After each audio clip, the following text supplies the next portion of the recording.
Assalamu alaykum, mehriban vatandaşlar. Sizin bilen ömrümün bir güni. Bilşiňiz ýaly Rehmet Seýidow, Gara Seýitliýew, Mehmet Seýidow, Kerim Gurban Epesow, Gurban Nadir Edidow, Bernadir Hudaýnadarov ýaly meşhur şahirlerimiz 20-nji asyr türkmen edebiýatyna görnükli ýyl goýup, türkmen şahyryetini äleme ýaýmak başardylar. Elir şol halifalaryň hataryna häzirki zaman türkmen edebiýatyna görnükli ýyl goýup, ulu awraýdan peýdalanýan meşhur şahirlerimizden birim Gullurdy Seýhatdurdyýewdir. Gullurdaga bilen aýratyn bir söhbetdeşik taýýarlamamyzy haýyş edip, bir näçe ýylleşmemiz bize ýyl tutdular. Bizem şahir aga jaň edip, ýylleşmemiziň şol haýyşyny kanagatlanıp bermegini wagt tapyp, bizim bilen söhbetdeş bolmagy haýyş etdik. Ýöne edil häzir şahir aga ulu bir göwrümli eteriň üstünde işleýändigini, wagtynyň ören azdygyny aýdyp, degişli arhiw materiallaryny döwürde şahirimiz Öre Daşgynowdan alyp biljekdigimizi ýatdatdy. Bizem Öre aga şol video materiallary bize bermegini haýyş edip ýyl tutdyk. Häzir meşhur Akkepter studiýasy bilen bilelikde döwürde şahirimiz Öre Daşgynowlara mihmançylyga barýar. Hergiz ýyza süýrenmeýän den duşda. Ey meniň ok, ýürek gopuňdan däl. El ayaň ýiträýän dil duşda, soň tanyşýan, görseň topuňdan näl. Dudok boş dur, köýdi awçyň adaby. Di durnada günah barmy düşmänden? Belki çıkan näler eden hasaby, dost gaçanna, gaty-gaçya düşmandan. Köşeşmäge çalyş. Yakmada işte, adaşılya, durmuş atlı yol iyinçe, ölümde de gelmediğime kıyın iş del, kıyın iş, gatnaşıp bilmezlik ölünçe. Asrından kaçyan, kovlamak menen, makul, teleyimden çekelin ayır, sana canım diýmäýin nenen, yamanlyk edibem eýleýän haýyr. Bir dogan ney paýlaşarlar aşyny. Yer gelse satyp goýber hannasdyr. Kürsü döken gallan dälle daşyny. Düşürleň soň bile galan çyn dostdyr. Ene de Öre Daşgynowlaryň öýüne geldik. Öre aga garaşyp oturýardy. Assalamu alaykum. Öre assalamu alaykum. Az gümrah bolayıptır. Şuň ýanyna gelsem ýokdum geljeňi bilýärdim, garaşyp oturdum bolýar. Şular bir hili zadil dünýäde. Gullurdy Halipa, o esas arkiwler sizde diýdi. Şoň üçin Gullurdy Halipa akyrnaky gepleşigimizde gatnaşyp berjek gurulman üçin öňünden köp tawardan aýdýar. Ne bir men aşy iş atagym, şunda bir 2000 hasabyny bitirdim. Bir 2000 ismiň şeýlere kitaplar bardy. Ondan soň men öýdüm, indi 30 ýyl şeýmeti bäri öýdüm. Şu arhiwi gynýan. Öýdüm ilk bilen diktofonu, soň suratda düşürýärdim. Ondan soň wakaşy video bilen alýanna. 2 ýyl bäri düşürip ýörünä Gullurdagan. Şahir Öre Daşgynow 100 ustada 100 sowal rubrika bilen bir näçe ustad halipalar bilen söhbetdeşik taýýarlap öz arkiwinde saklap ber, aratyny internet ulgamyny da ýyleşme tomaşa edýänler. Mena dogrusyny aýtsam, Öre agam öz hormatly halipam Türkmenistanyň halk artisti Juma Ýadmyrat bilen ýadan söhbetdeşigini urbuýsan şulan gördüm, tomaşa etdim. Öre aga indi Gullurdy Halipa, Gullur Seýhatdurdyýew, döwrümiziň meşhur degini şahyry, dramaturgy. Esasy halipadan biri Gullurdy Seýhatdurdyýew. Şeýle hem sowatly, bular ýaly okumuş, hem dünýä edebiýatyny bilýär, hem günnäger edebiýatyny bilýär. Özüm şeýle bir sahyda, ýani ilm meselesinde gizläp zat goýanak. Hemmeler birla sorasyn bilýän adam aýdy, bilmeýän adam ýok. Bir telefonna gepleşdigem, eýýem sen dünýä rady öwrediýär da sana. Yumruňy maňlaýyňa diýerärsiň. Ogullaryň derdi üçin başagay. Yok galyryp biljek başga mirasyň meselelerini bir özlerine koy. Kördüýe köprüden geçiren soňam çöküp ýatsa, ýere berse bagrany, öýerip çykaryp göçüren soňam ene bilen ata düşýär agramy. Soramaga gorkýan, dil ýazyrmasaň, sen bir ýaşawar gyýdym bagtyýar. Wepadarlyk üçin bil azdyr kasam, süňüňdedir agtywaru agtyar. Takdirdiň ýa bir künjekden oçunky. Şatlyk gaýgy garym gatym gowry müň. Täk menki däl, durmuşda da göçümkän. Haýry ýatsyn, giň tutýaryn gögrümim. Tükönüksiz dowamaty bagtymyň, jykyr gülki, düwme ýaşlaňda. Mama görme görşe gittiň agtygym, tüýs özüň görýän oýna başlaňda. Haýryňam, şeriňem geçýär nesliňe. Ökjäňi sydyrdyp gelýär ýydyňdan. Halallyga haýyr, haram peslige, ahyrynda tapýan oğul gyýdyňdan. Türkmenistan'ın bir en güýçli ýazylarynyň biri, en hormatly ýazylarynyň biri. En ulu halifamyz Agilli Allah Nadarowyň ýanyna ýazy Agilli Allah Nadarowyň öýlerine geldik. Ýazylar ol, gelenlerden biri Hemra Şerif, ulum halife ýazy, ulu şahyr, 54 tom kitabın agtarşylady. Ana bu Abdurreşit Taşev Lewapdan geldi. Bunun bütün Türkmenistan boyunca en ulu ýazylarymyzyň biri. Abdurreşit ağa hem şahyr, hem dramaturg, hem ýazy. Mumkin 54 tom bolmady, aýyň beýer ýanlary bar. Soňky dowrlarda men bilşime görä Türkmenistan'da en köp işleyen adam Abdurreşit ağa. Gece onu öğren, teyzeni olaylan adam olaylan ben qarradım, ettim yok. Zanediyat bir havlaşa, köynadım dostlar. Zanediyan olan bütün yüzü işleyen adam da. Her bunu işleyedi. Ben onu kolar batirini ya, neyme diyen atlar. İşlep yok. Onun ağrıda gidip, yürüyüte gidip bunu öğrevlen gidip, buradan oğlanlar olup gidip otlak kayıttık. Teyzen mi? Ay inşallah hemmesini bilirler, yübreylerine yani. Teyzenin de kirledi. 70 veya şimdi 76'da, 77'de. Öğrenci otayda dayanım, 3 saatlik kino olduk. So kinoda nekip olan bütün Türkmenistan görür. Sonra hem yazı, levapta neme var olsa, şulukdan işleyen adam olsa görülettik. Şu gövün su içerdiğimin bir tarafı, biz birekten kuv tezgirler alıp şu yetin derecemizi yettik. Birekten aytmadan çapısıp, birekten öğrenip, şu savaş kazanında adımı da kazandık.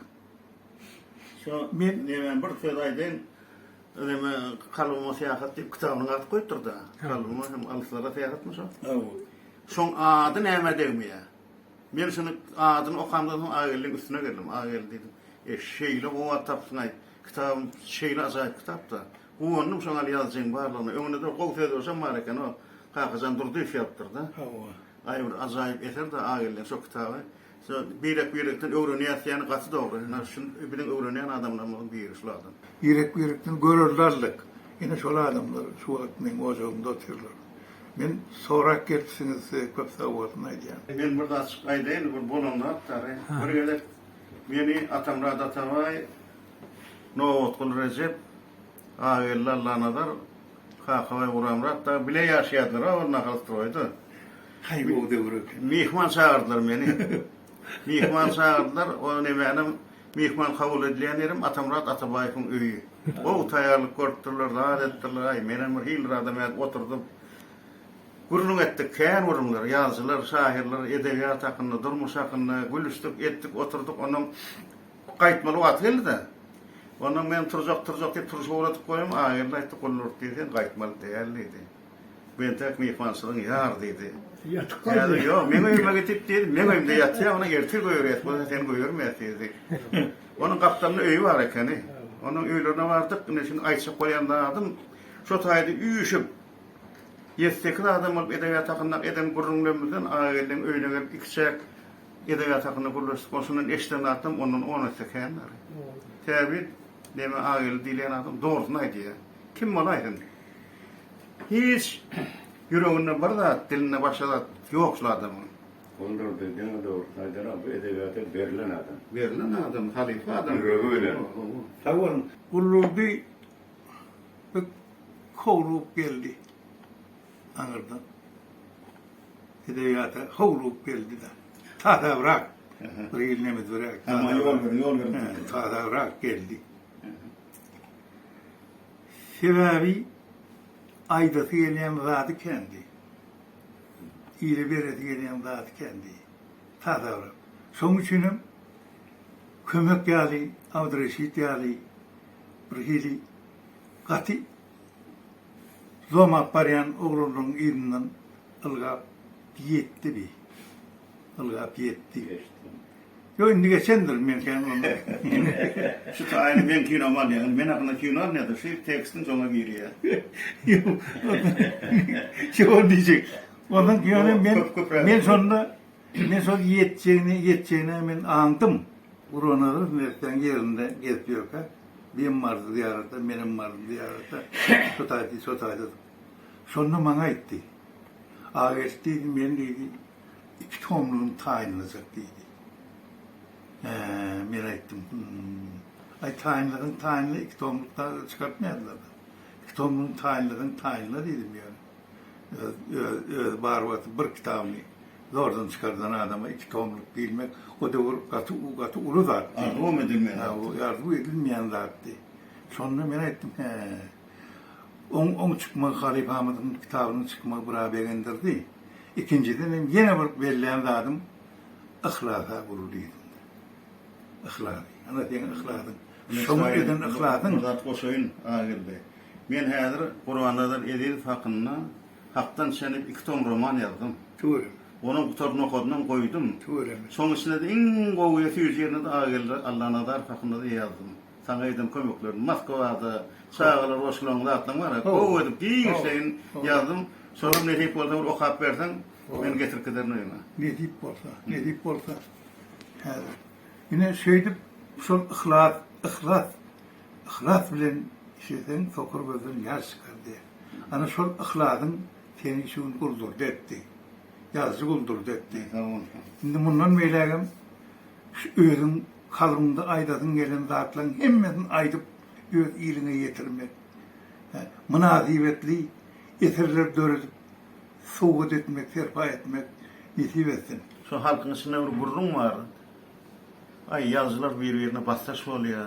Birbirine kovunu eten o. Haytın demezsen ay demet otuyor, yeniden demet otuyor. Böyle onşuksuz kalmagalışı, davasılıp halkın içinde gurrun yarattırlar da. Benim teret şahane mersinine ömrüm boyu. Başını söyledim böyle okurun kim yayradı ya.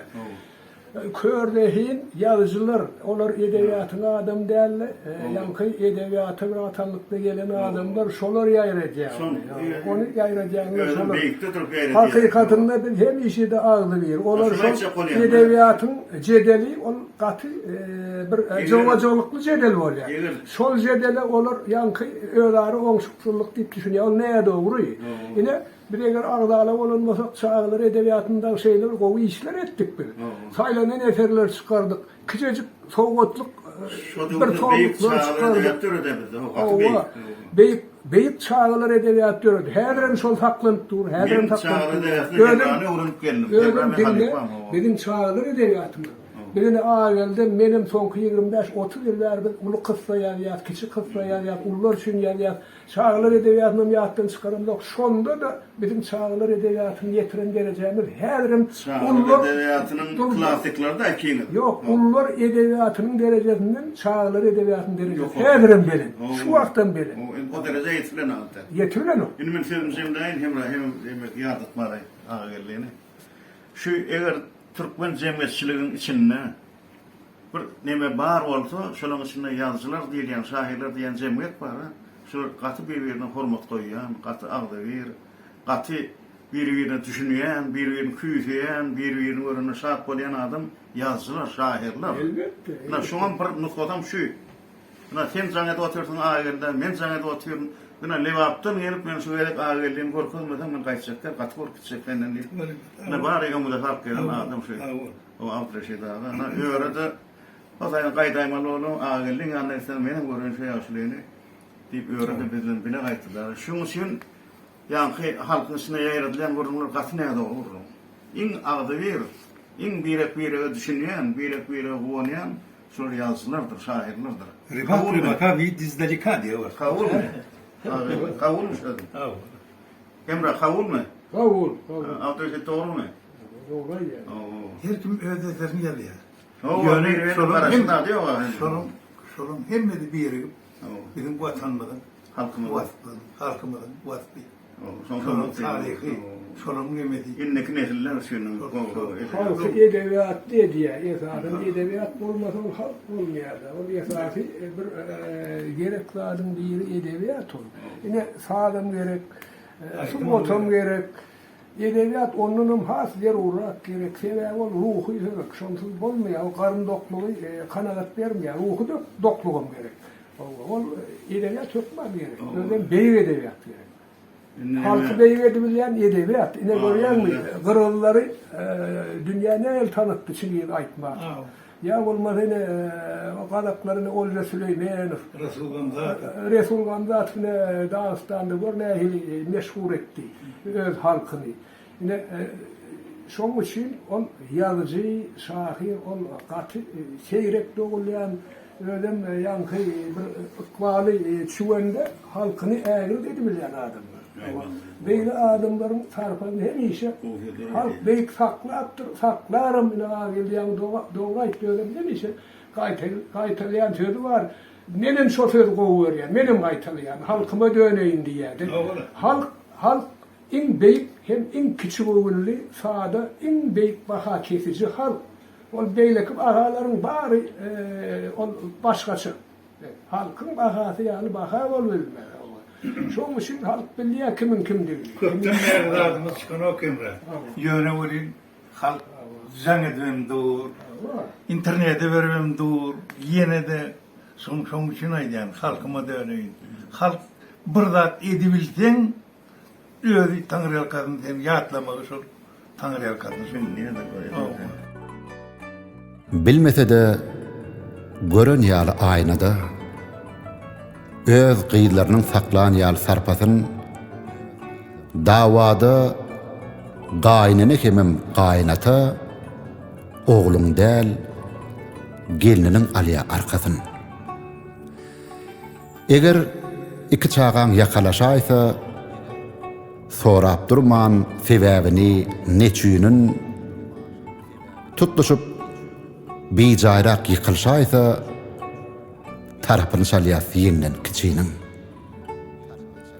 Köşüş ýerler dawa ýatýa assaja. Hayır şer bir-birine gatylly ine. Kynam welin düşünmeli başgaça insan diwanynyň adyllygyna.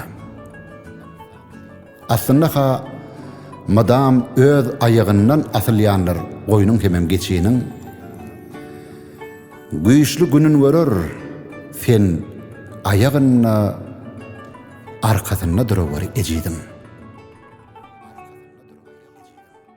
Men bullurdy häýät durdy hakynda näme? Onun yazılık hakynda da, şahirlik hakynda da, jurnalistlik hakynda da, ya da olmasa tercümeçilik hakynda da köp zatlar aýdyp bolýar. Maňa şol gulurdy bilen bile bir ýerde bir näçe ýyllap işlemek, bir redaksiyada işlemek meýesir etdi. Olam şol 1984 ýylyň 86-njy ýyl aralygynda Türkmen telewizionyasynda Edebi drama gepleşme redaksiýasynyň baş redaksiýasyna bile işledik. Şonda bir tapar ustad işini öktü, rejissörler, redaktorlar işleýärdiler. Ene bir rejissörlerden Hummat Kakajanow, Allah verdi Melaýew, Orat Hojaýew, ýani şol öktü rejissörler bile işledik. Olurdu men baram näýem şol nemede redaksiyada işläp beren redaktor bolup işläp beren ekenler. Men onu tanýar, onu tanýarym. Üniversitede gutarandan soň ol Pioner jurnalyny işledi. Şu işlän döwründe şu redaksiyada bile işlän döwrümizde gulurdy. Şu beýleki işgärlere men birehinni biljekler. Şonuň arasynda öz täzeçilligi bilen islendik gepleşik edenler, islendik sujet taýarlarynda şu bir nemäni hökmaşa galipden çykýardy, bir täzelik etjek bolýardy. O täzelik etsem ol o tomoşaçylara garaşýanlar da olar. Çok bir zady köp gaýtarap dursam bolanakda. Men gözüme gilen zady gulurdym. Şu häsiýeti, şu dörejilik gözleglerine şu täzeçilik men göwnüme hat ýarady. Ondan sonra redaksiyada ol ýalňyşmasa merjen däňler dip de aýda bir gelip berilýän neme redaktorlygy taýýarlaýatdy. Şu jurnalym, şu telejurnalym tomoşaçylarymyz tarapyndan garaşylýan jurnal. Her sahypa bolup gidýärdi bölüm. Şonda gulurdy, şoňa her bölüminde bir üýtgeşik süjetler tapýardy, üýtgeşik detallar tapýardy. Ýa-da ismali şol bir köne ýolun giden atda täzeçil jurnalistdi. Neme gözüme ýylan zat. Bir gelek neme boldy? Men Rahmet Seyit hakyny gepleşik taýarladym-da özüm. Rahmet Seyit'iň sesini goşu okyan, goşularyny tapdym öz sesi bilen okyan. O şu wagtda çerli Rahmet Seyit'iň ne radyoda ya başka bir ýerde eşitmeýärdim. Arşiwe girdim, arşivde sesi bar eken. Onuň gelip şu goşulary taýarlap bir kysany ustad ýazgy haýrlanyp çağırdyk. Gepleşini ýalgy etmeli bolan men bir hili yaramadym da. Yaramadym men onu kime tapşyrmaly? Kime tapşyrmaly? Gulurda nemetdi haýyş etdim, gulurda gowunjun radylyk berdi, gepleşim mennenem bu alıp bartlar. Ha öyle alıp bardı. Öyle alıp bardı, gepleşik şeyde alıp çıktıkta nemeden. Yani şoňa ýagdaýlarym bolýar. Onuň dörüjlük isaparlary bolýar. Onun şoýa Türkmenistan islendik ýerine dörüjlük sapar bolanlar da höwes bilen barýady, gelýärdi. Bu gepleşikleri taýarlap efire ekrana gidýärdi. Ya içinde beýlek nemeler bolýardy bir dörüjlük şoňa gystagly gitmeli. İsaparlar gepleşik taýarlamaly diýlenler. Şu bahana tapýan işlerlerden mi hatta? Onun bolýardy. Ýöne islenlik işi buyrugyna haýyş edenler olurdy, täýär durdy. Jurnalist ýokmunda gowunjaglyk bilen raýlyk berýärdi. Şu işin bitmegine şu tomaşaçylaryň gowunyň ýarajak gepleşikleri taýarlap bilýärdi. Umuman aýdanyna ol elmedam her ädimde de bir täzelik etjek. Okuyucular gowunyň ýarajak zatlary ýazyp başarýan adamlar. Ädimler şowlu bolsun, elmedam şowly ädimler arzu edýän. Çarx romanı ýylynda çarxy men görüm gowdum. Bilemok, has ýüregime ýakyn alan bolmam mümkin, keýmir köz hakynda öňüm özüm gyzyklanýardym. Çynym bilen men kakymam göz bir göz kör bolan, olam degişmä sal hemişe diýýärdi. Menem tutuş adamlady bir göz bilen teleden keýmil kör ýaldy. Şoň ýaly şeýle eserler bar. Iň gyzykly ýeri meselen keýmil körüň içinden şol watançylyk duýgusy el şarga çolup geçýärdi. Ýani ýazyjyň özi bir dogry keýmil kör menem okudum, hem mekşem okudum. Ýöne bir çarhykda näme görüp bilýär? Beýleki eserleriň tapawlykly. Ýazyjyň özi keýmil körüň aýratyn şahsiýet hökmünde bir özbaşlyk şahsiýet hökmünde emele gelişinde felsepewi taýdan berip bilýär. Meselen aýdary şol kulpeykun sözüniň gelip çykyşy hakynda ýa-da aýdary şol adam inge felsefesi diýesim gelýär. Men bolurda inge felsefesi diýen sözü hatda men filawara da diýdim şol. Ýani hemme barlyk bolup geçen zat şu inge ýalak bolup ingen gözünden geçip diýär. Ol ingede insanyň Allah Taalanyň elinde diýen ýalakda bir şol üçin ýani nedir şada keýmil körüň hemme bolup geçen zatlaryň okuýar, bilýärse özüni şoşundan felsefe öğretýärse.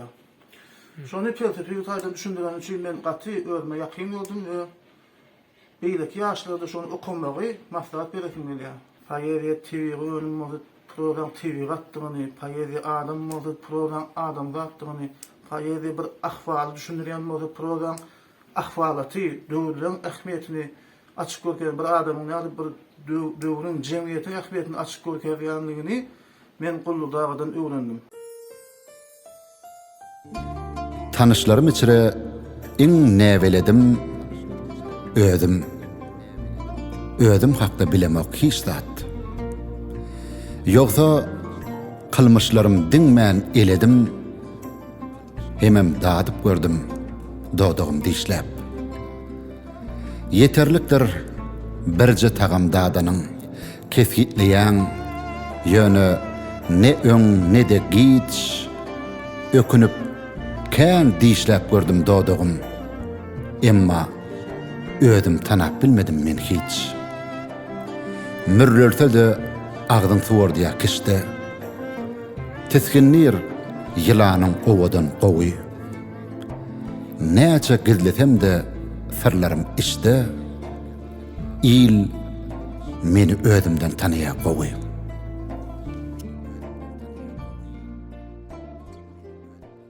Kuldurdu tegaddurdu bilen hadir. Prozamızda Türkmen edebiyatynyň kerwen başydy. Şahirçilikde de birinci nowatda durýan şahir hem kina dramaturg hem kina senaristçi, o dost, akıllı yoldaş. Ulurduýuny aýplan çeýlip aýtmanyny köp ýyllaryň dowamyny tanıyan. İlki ýöne bir gowy sada türkmen bolan hökmüni tanıýardym. Soň görsem aňyr başy şahir eken getirip birinci tomlarynyň birini powşurana külliyet diýip etekleri var. Şonu okamdan eýer bildirýär-de ol ruhiyetine, adamın ruhiyetine tähir edip bilýän bir tetir, bir kuplet, bir goşguya tutuş yeter. Ol hemmekşiň elinden gelýän zat. Men şonu okap başlandan özümň edebiýat bilen gyzyklanyn ýörümsüň bilýän gaty ýokary derejeli şahirdigini. Onuň ýuwaş-ýuwaşdan muň eserlerini men öwrenişdim. Bolýan onuň tähirinden çykmak gaty kyn. Finýalyk bolupdy, sebäbi çeperçilik taýdanam ýa-da umumy düşünje barada da ýa-da şoň çuňlugy barada da many tarapdan, beýlik taraplardan gaty göwnüme jaý oturýan ýölim. Inni biz görýänmi, öň Berdiker Babaýewiň, Bekdey Takyň, Hydyr Derýaýewiň eserleri bilen ýaşlygymyz geçdi-de, şolar döwründe okuduk. O eserler bir tipli eserler. Ýöne häzir döwrüň üýtgeýşini, jemgyýetiň, aňyetiniň üýtgeýşini gözüňde tutulup ýetişipdir bolurdy. Şol atlary üýtgetmegiň tärinden tapypdyr. Olanyň bu wagty ulur dünýäden eserleri ol düýüp götür üýtgeşik eserler. Öňkü ýazylan romanlar bilen, powestler bilen ýa beýleki çeper edebiýat bilen düýüp götür tapawutly. Bulurdy şahyr bolup doğupdyr doglanna. Şol hemmekşe berilen ak. Ýa şahirçilik diýilýände köp okap, köp gezip, köp öwrün alýan kär däl. Onu Hudaý tarapy öň buýulan bolmasa şahirçilik, onun dörejeligi, ol adamyň dörejeligi gaty ýüzlügi bolýar. Ol sen ruhuňa täzir edýänem bolsa gaty az derejede edýär. Emma bulurdyň ýa-da eserleri. Ol içine girsen çıkmak kıyın içinden. Tevavi şoň eserindäki aýdylýan zatlar sen öz pikir edäjek zatlaryň ýalyk bolup durda, sana da öňünde mesele goýsalar edi, benim şonu ýalyk edip ýazaýjak ýalyk ýöne, onu hem kişi başarmaýanda.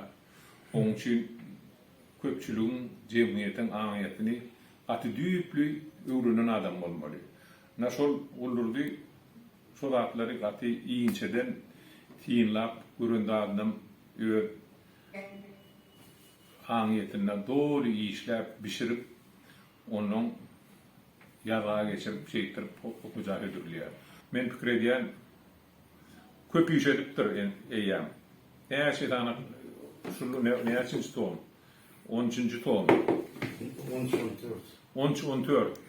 Entek ettem kan pikir edýän olda 20-de bar, 25-de bar we plany işlemänim söýýän olan şoň üçin janta bolup işläp ýörse entek bir de gaty köp sanly ýeterler gelip goşurum hadýanda. Şoň üçin bir etjek argum janta bolsun, galamymynyň ýeti bolsun, inni tuat iň bir akyl tarapdanam, paýkat tarapdanam, durmuş düşünjesi tarapdanam, köp ajigaly wakalaryň içindenem joşup çykandan bunu ýazmak bir tarapdan aňtat, ikinji tarapdanam wagtam çäkli. Şoň üçin haýdap işe bermelim diýip düşünýärler. Janyň sag bolsun. Mertebem belent bolsun, galamym ýeti bolsun. Wah, iyidi näderke? Tolgunyaz. Ýogsa ahir begençli soňlanýar kino. Sen kılsak durmuşum tomaşa oğşar. Emma ki bagtly jemlämek kino. Alınan her deme koyolun qadır. Ahmır çekip dime diyarı geç inne. Her sekundda geçýär 24 kadr. Ömür geçýär dem salymyň içinde. Keserilip ara düşýän mertebe. Ahmır çekýän hatalarymı efedip diýerler hiç gelişmeýär erkege çennan ağlaýasym gelýär fethedip juda jogapkärli çakyndan bil ömür ilkinji kem iň soňky dubul. Mukulurki şähetdirdi diýilen adamlarda açsam hem ýazyjy, hem şahyr, hem alim, köp zatlar bilýän adam. Oňdan bir günüňde şolmaklygyň öýdi bir uly lezzet. Bu kitaplar bar eken külliyet diýip ýazypdyr. Kitabın ady külliyet. Benim bir eşitmedik bir gigatda onu. Olar külliyet niýeten alyn bu sözi? Özüň näme pikir edýän diýdi. Benim onu diýdim, diýip söz şunu diýdim, külli bolmaly diýdim. Külli sözden gelip çykýan bolmaly. Ýalňyşmaýan bolsam diýdim, ortada polnaya sabrania saçynýany diýip baryn. Sen şu ähli döwleden eserlerini ýygynyňa salan bolmaly diýdim. Üstünden bardyň diýdi. Biraha mulla barada şonuň ýazan eserini okudum Aram jurnalyny. Ömürlük halipam diýip Qurbanlar Edis farada Aram jurnalyna çykdy. Çark diýip bir roman ýazdym diýdi. Ýa-ni Kemir kör barada bir roman ýazdym diýdi. Şu romanı okak görýän. Onun o romanını okudum ben. Bu işi täsirler galdy mende. Türkmeniň bir büyük şahsiýetleriniň biri Kemir kör diýilen adam Türkmeniň mertebesini awraýan galdyran adam. Onun ýa-ni nedir şahyryň gatnaşygy, şu döwrüň wakalaryny gaty çeper beýan edipdir. birinci tarih maglumatlaryny beripdir. Onu o arada öz pikirimi aýtdym. Soň men Gurbannazyr Eýidip arada ýa-ni Ramaniýa diýen dedi. Ödüm Gurbannazyr Eýidip gaty ulu hormat goýan eken. Gurbannazyr Eýidip on halifasy eken. Ulu halifasy eken. Gurbannazyr Eýidip diýilen büyük şahsiyet, Türkmenin büyük şahiri barada men öňüm bu pikir dedim. Ýa-ni goşularyny okuýardım. Uman Gurbannazyr Eýidip barada bir umumi bilýärsiň şahirdigini, tärirlikçi şahir bolanyny, Türkmen poeziýasynda tärir kalanlygyny bilýärsiň Gurbannazyr. Ýöne o derejede onuň dünýä iýinşi, onuň maşgala ýagdaýy, onuň geçen durmuş ýoly, onuň geçen kynçylyklaryny bilemok. Emma şo gollary täkdirdiň hakdan senden romanyny okap men Gurbannazyr Eýidip barada şeýle başga pikir berildi. Ol adama bolan hormatym men diýinden ütgedi. Onuň gören kynçylyklary, çeken kynçylyklary, onuň durmuş ýoly, şurada hemmesini gollary täkdirdi, beýan edipdir, şeper beýan edipdir. Dini şeper beýan etmek bilen şoň içine hakykaty taryhy şoň başlangyçyny zatlaryny şoň geçen durmuş ýoluny tapdyr. Gurbannazyr Eýidipiň paçaly ýagdaýda ýok bolanyny bilýär. O arada ýa-ni Anwerde Agabaýewiň bir ýatlamasy men okapdym. Romanyň dowamyny şoň golaýlap barýar bilen. Men şonu barakym bilen okşaň. Gurbannazyr paçaly ýagdaýy ilkesi bilen ok. Roman gidip otyrdy. Şunu udağa çektiresim gelýärdi, udağa çektiresim gelýär. Onu öýdüm şu romanyň içine şeýle girdim. Ben ýöne tolunman okam bilen onu. O toluny ýanymam öýdekiler de bildirmezek bolýar. Onu iýje döýükde turup hiç kim, hem adamlar ýatyrka okudum ben şu. Soňky bölümler. İnsan şu paçaly ýerine gelende men başymdan geçiren 70 ýaş haklarynda başymdan geçiren bir wakany aýdaýyn. Iki ýerek meni şoň ýagdaý boldy. Bir häçini aýtmagyň Ak Gämi diýilen romany bar. Şu romany okamdy. Şol olanjyň Pazalyp ýa-da öýdi. Men balyga öwrülmeli. İnsanyň şey men bir hektara bodulyp gezdim. Şu romanyň içinde gezdim bir hektara. Ben hiç öýdüm almadım. Birim ben häzir toluny ýaşmasyň gurulmar batýar. Bolurdy täkdirdiň hakdan sen diýen romanyny okap men şu ýagdaýa düşdüm. Biz nähili Türkmeniň beýik ogyny ýitiripdir. Onuň men şeýle karara geldim. Bolurdy täkdirdiň özüniň halipasynyň öňünde özüniň şäherlik borcuny aňraýany bilen ýerine ýetiripdir diýip şeýle karara geldim, şeýle düşünje geldim de. Onu men Gulurdy täkdirdiň özüne de aýtdym. Gulurdy sen hakyky öz şäherlik borcuny ýerine ýetiripsiň diýip. Ul iş edipdir. Ýalňyşmaýan bolsam, Gulurdy täkdirdiň ilkinji Türkmen kino serialynyň ssenariýasynyň hem awtory bolmaly. O önemi köp bölüm serialyň. O kerwany diýip o entek ana döwlet hadipada geldi. Her bir Ha, şol kino serialynyň o operatory. O döwlet ağa. Assalamu alaykum. Aleykümselam. Şu döwlet Gulurdan ýadygarlyk görüp oturduk da men ýygna anlattım. Men ýene bir gahrmanyň öýüdi operator 47 ýyl bäri işleýär kino studiýada. 10 tane filmiň hem operatory. Dokumentarny. To'g'rimi? Onu biziň söhbetleşigimizde Bayry Halipa kino operator döwlet Hudaýberdiýew gatnaşýar. Döwlet ağa. Neme bir Gulurdy halipamyda söz açsaň giden bir ummana ýüz tutýanda. Gulurdaga bir ssenariýa ýazdyk. Şunu bir neme goýup bolmazmy bir serial edip bolmazmy diýende Hut Sowiet bilen serial edemizde şonuň 22 seriýasyny halkymyda gorka täzere çellem gorka diýerler. Ine şonuň baş operatory men özüm boldum. O Şirli Mollaýew bilen dolu işläp şo kinony ekranymyzda türkmen halkymyda görkezmäne berer. Häzire çellem bölek gidip dur. Men bir dogmamyda yeňil ýelpazy İşaga sorak geldim. O näçe ýaşynda öwlýaglaga? 25. İşa taplar onu öwlýaglagy ýöne şo ýaşda yeňil ýelpay iş gözläp berýär biziň derdimizde ýararmyka? Bizi hünärli, gaýratly, gujurly, zähmetden gaçmadak, aýagynyň aşagynan ot çykyp duran ýigitler gerekde. Guruluşykda bi. Ondan şo ýaşda atasyny öňüne tutup berýän oguldan näme tama etjek? Ona ma şeýledir werin. Öwlaglaga, seneme benzin naşap, ulagyň bilen suw daşap, ömür boýy zähmet çekip gelipdiň.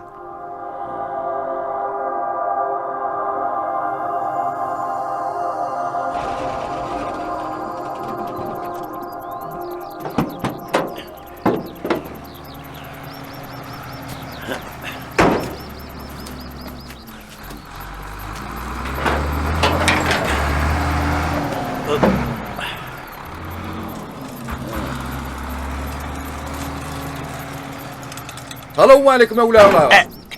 Wa aleyküm. Näme beýle bokurdyň ýyrtýan? Öwlaglaga, howdumyzyň suwy torupdyr, bir maşin suw gerekdi-de. Suw gerek boldy ho, iler kartaňyrsyn ullukan ýa bakyp ýatyr. Şo taýdyny belirlep çykjakaň.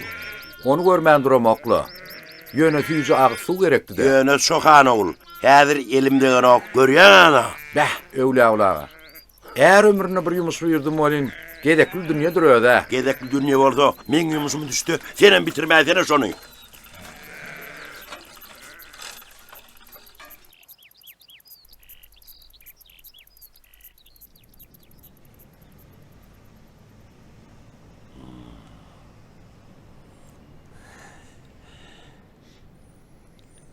Neme? Däş bermäň näme dem bolýarmy urtsan? Bulmanna bir garawulçulygym bolsa, bolýar ýaşly. Kadrlar bölümine barıngda salgyňyzy goýun. Gerek bolsa çağıraýar. Taňry arkadan tügeleme.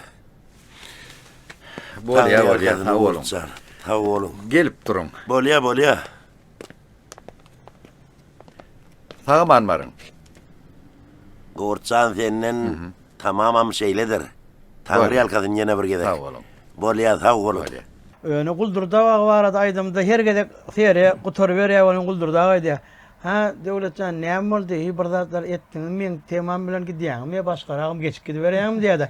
Ýok, edil şol siziň aýtşyňyz ýaly ýöne şonu birazrak owadalaşdyryp goýberýär diýip bara guldurdağanyň pay haslygy, guldurdağanyň şeýle mülakatlygy, okumuşlygy, okumaly bolsa, indi sen men diýdi tom alyp git ýene bir ul tom bar diýdi. Birinci tomuny berýär, ikinji tomuny berýär. Her segedem birinji tomuny şunu berýän ýöne ikinji tomuny tek berjekler, şoň maliýetini alla, ikinji tomuny geç diýip, şeýdi päderki soňky döwürdäki ýadan tomuny men okap nemetdim, ýönünji bir oňa da bir nesibe düşdi. Okuyumyz bar, film etmäge, gaty taryhdan urýar, aňyrdan gelýär. Nirden gelip çykdyk, haýsy ýerden. Şonuň doly okuyunyň bardygyny, halipamyzyň şeýle talantlygyny, gullurdağan özüne münasip, özüniň kärini saýlanlygyny göz ýetirip ynama girdim da. Döwleda Badakly gurumyň şükür sağ olun. O taňry alkadan. Ömrüňiz okul işlerinde tutun diýär. Sağ olun taňry alkadan. O ýene bir dada aýtsak şu gullurdy halipa şu Türkmenistanyna urubaga ýazmakda şu öňüne geçjek ýok. Müňden olarak urubagy döleden adamna.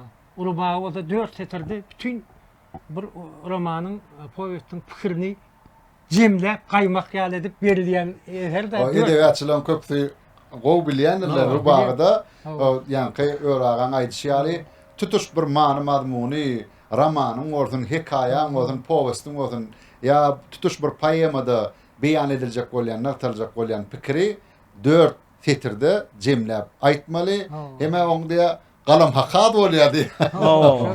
Ýöne hemem şahirim ustalaryny talap edýär diýär-de. Bizde umuman Türkmen halkyna urubagy şairler başga da kän. Yöne ullurdu, ulurum qoğuru bağıdır var. Amandır da anıdır deyip Sarı Bilbil, Atamrat Atabayev, ken. Bu şahirler hem besleyen urbağa yediye yöne ullurdu hayatdır deyip mümnen geçirdi de. Onu yazmak katı bir inne bilen kuyulardan yani. Ödem saniyetler çemenin katıken. Onun bana koyu atlattın. Saniyetler çemedi oyuncu da ol ustatta. Şu saniyetler çemedi oyuncu onun derecesine yetecek yok. Ödem kurbanlar iri defan şagirdi. O şagirdi kurbanlar iri defan bu saniyetler çemedi bilen meşhur oldu da. Yöne ol halife yani halifadanım katıken dağıttır öğrenip katıken saniyetler çemeni yazdı da. Şu 9. tomunu fin yaptınız. Bu manşa kullurda ağan dörözülüğü arada sizin makalanızı yerleştiriptir. Şol makalanızda gururun veriyanız. 89. 90. yıllarda ödeme dediğiniz daşarı yurdu alım arttırmağa yolladılar. İlimde de bir dini koşkuymu çap ediptirler. Onu yanlış düşünüptirler. Men yok kam ulu qoq kalmaganlar yaptır. Şonu kullurdaga men arkamı tutuş edebiyat bölümünün arkasında durup çıkış edip şeyle bilen adam käçini görkezipdir deyip belli yaptınız da. Hem bilen adam käçini hem edebiyatın qoğu başlığı.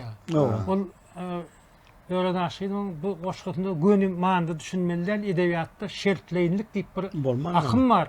Ol başka dağıtlar aydıp sizin diyen dağıdınız değil o tayda hiç sade başka da dil yetirilen o tayda vatançılık var, ya föyü var, şey suud edip biliyordu. Şol koşkuymu da yadırda düşüyor mu? Edil teatrlarını gözlemeliler şoluk için. Edil abi nime de edebiyatta koşkuda bir gilden yatan mani ol ya da bölümül düşünäýänler da. Hayratın bunda başka bir kıvend aytıp berýär. Ayday. Hayratın zor bolsa tümlerde ışık yanjak eken aňnym ýollary düşüp ýaz bilen dostlaşyp dogana hoşup garagyşy aňry goýup geldim men. Geldim daň seherin gaýmagyn ýertip bäwildün müşkalyp şahadan pıntyk bolup bilmen arylyk ýa gümürtük. Hol günün şowlasyndan ýolup geldim men. İranman ýene arkaýsykda okapdyr. Ona ýene bir sorak. Şol makalaňyzda gullurdaga edil awtologyň içinde barýarka möhürün wasyp inşallah diýip belläpdiler. Bir arada näme durmuşda bir. Ýa-ni işden iş direkt gelen wagtyň bolýar. Ondan bir işden beýleki işe geçjek bolup ara wagt düşýär. Ondan işsiz gezmegen bir gaty bir elbetde hatda. Şu iş zan adamy işsiz gezmek şondan jeber ýok aslynda. Ondan işe yerleşäýmegen bir ýerden çykandan taň täze iş yerleşäýmegen bir ulu aladan talep edýär da. Ondan ýa maşyny alyp gitdi ýolda zurdum da alyp ýöre men wagtda men şunu näme iş edýän. Ay şu günler diýdim. Bir daha da diýdim o degişip o gülde o. Ya hiçler işlemeyen niye manda bir daha dedim ne bir boşluğu yardıma düştüm eterim. Ona men ne dedi şun yerde işler var kendiydi başka işlerden geçen sen men ne güymenersin dedi. Hasan baray nämeden yo taklıda da baş eýdi oturma şuna bir kolun çek şutay dedi. Şoňa da gümpül dedip möhürlü alyp gataň ýatdy maşynyň içinde 2000'ň içinde. Şoň ýaly mertadymla. Bullurdaga özi dörözlük işgäri edebiýatçy şahir bolsa garaşdyrylan ilkinji ýyllarynda bir edenli telekeçilerin bir hökmünde tanaldy. Telekeçi boldy ödüm bir kitap neşriýatynyň başlygy boldy. Öz hususy kitap neşriýaty. Munda da gaç ken şu ýa-ni çykmady kitaplar çykardy, çap etdi. O şu kitaplar bayetdi, şu kitapları Ulugtaydan halkymyzy bayetdi. Şonuň birde Gurbanlar edýdim entek çap etdiler, goşgulardan çap etdi de. Onuň kendi gaýta diýdi redaktor bolardyk şoňa gaýta men okuw berýärdim. Şeýdip bir näçeler şeýdip işlemek meýser etdi halife bilen. Ödem aýdyşlaryna görä şu telewiziýada bir bölümüň ýolbaşçy bolup işleýände de şu bereket bina hususy neşriýatynda da öz goşgularyny hiç çapam etmändir, öz goşgularyny şol telewiziýada goýup bermändir. Şoň ýaly özüne oturmändir diýjek. Ýekeje öz kitabyny çykartmady da. O biri de hani geçirdi ýa kitap. Bilen bir başagay boldukda şu günde bilen bir hili gaty halifady bilen şagirt nimer ýalmaz tabii dedim. Ondan näme onu ýen hatırlatsam känne neşriyatyn.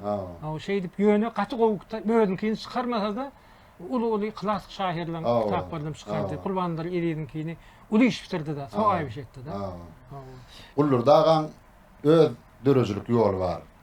Şagiryetde. O hakda özüme şair hökmünde näme aýdyp? O şu esasy yankı aýtmaýar şu birinciden şu ulu bağlary. Ulu bağlar 4 teterde şeýle ulu many nasyp dur. Onuň sanatda şemeni ondan başga da köne ulu bağlary, köne goşgulary bar da. Ödem gurbanlary edidiň ýanyna barmaga çekinýär emeken öýraý diýär onu bolýan. Gurbanlar ýene şu bir gedegem şu okap şunu belli edip bilmeýänler de gurban. Meniňe bolýar diýär eken nerge? Meniňe bolýar gaýta berýär diýär eken.